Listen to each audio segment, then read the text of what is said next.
আজকের খুব একটা অসপিশিয়াস ডে, সেটা হচ্ছে জগন্নাথ দেবের স্নানযাত্রা।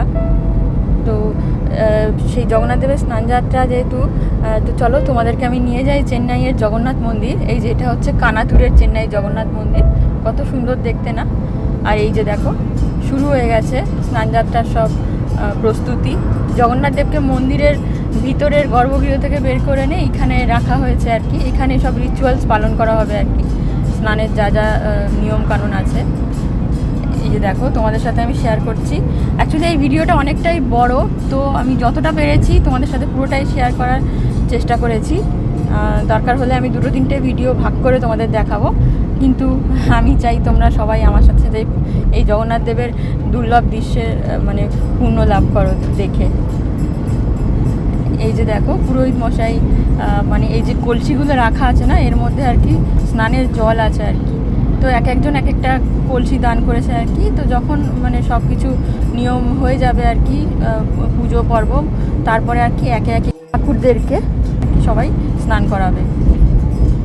তার আগে আর কি পুরোহিত মশাই না এগুলোকে ঢেকে দিচ্ছেন নতুন বস্ত্র দিয়ে, তারপরে পুজো শুরু হবে আর কি।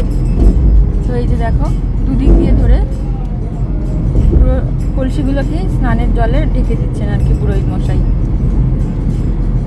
আর যেহেতু এটা তামিলনাড়ু মানে চেন্নাইতে আর কি, তো অনেক উড়িয়া মানুষ এসছে বেশিরভাগ, যারা মানে নিজেদের রাজ্যে এখন নেই আর কি। তো কর্মসূত্রে হোক বা যে কারো কারণেই হোক, মানে চেন্নাইয়ের বাসিন্দা। আর তার সাথে সাথে অনেক বাঙালিও এসছে। এগুলো দেখতে খুবই ভালো লাগে কিন্তু, আর দেখতে পাওয়াটাও একটা ভাগ্যের ব্যাপার। তো যখনই যা কিছু আমি দেখি বা ভিডিও করে রাখি, সবসময় চাই তোমাদের সাথে ভাগ করে নিতে সেই ভালো লাগাটা, যেহেতু তোমরা আমার ভার্চুয়াল ফ্যামিলি। মানে একটা খুবই ভালো লাগছিলো এই জায়গাটা এই সময়। মনে হচ্ছিল যেন জগন্নাথ দেব নিজে এসে স্বয়ং মানে উপস্থিত আছেন এর মাঝখানে। খুব খুব ভালো লাগছিল। আর নাম সংকীর্তন হচ্ছিল, সেটাও শুনতে খুব ভালো লাগছিল। এই যে সবাই বসছে এবার পুজোর প্রস্তুতি নিয়ে, এবার এরপর পুজো হবে। আর বহু মানুষ এসেছিলেন আর কি আশেপাশের জায়গা থেকে। এই যে দেখো কেউ কেউ আবার আমার মতো ক্যামেরা বন্দিও করছিল এই বিশেষ মুহূর্তগুলোকে। এটা দেখতে পাওয়া একটা সত্যি দুর্লভ জিনিস, যেহেতু ভাগ্যের ব্যাপার বলা যেতে পারে।